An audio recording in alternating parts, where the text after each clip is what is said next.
More breaking news now. A prominent Georgetown rabbi has been sentenced to more than 6 years in prison for secretly recording women as they undressed.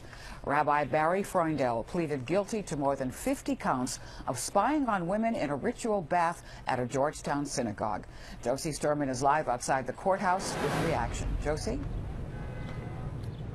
Well, Maureen, Rabbi Barry Freundel walked through the doors of this courthouse more than 6 hours ago as a free man, but that is not how he is going to leave tonight after a judge sentenced him to 6.5 years in prison. That's 45 days for each of the 50 counts in this case, even though we know there are more than 150 women. And in a surprise decision, Freundel was immediately taken into custody. That resulted in applause from the women in the audience, not only in the courtroom, but also in another overflow room where another crowd was seated.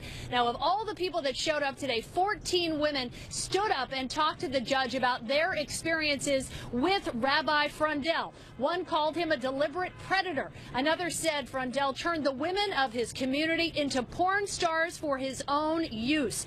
The women all talked about how they were lured into that sacred bath specifically so Freundel could videotape them. Some were being converted. Others were experiencing personal crises. And Freundel encouraged them to go into that mikvah as a method of healing when really, they say, he just wanted to get that video of them naked. Also, more than 30 letters were sent to the court in support of the rabbi, and 5 people got up today to speak in front of the judge, talking about how he's changed, how he's gone through intensive therapy, and that the good work he has done in the community should warrant him some mercy, but the judge did not agree. And Freundel himself got up and spoke only to the judge. He said he was horrified and disgusted with how he acted, and that he was sorry for shaming himself, his God, and his family. He did apologize right to the judge, but he never turned around to face his victims. It wasn't from the heart. I felt like what he said, he spoke directly to the judge, not to the victims, and there was a little bit of lack of emotion in his voice.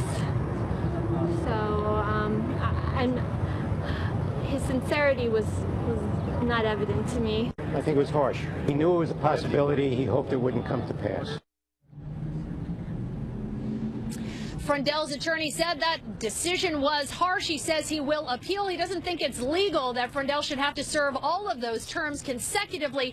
The women in the courtroom disagreed. They were orange today, hoping that Freundel would get a jumpsuit to match, and he did. Live in Northwest Washington, Josie Sturman, ABC 7 News.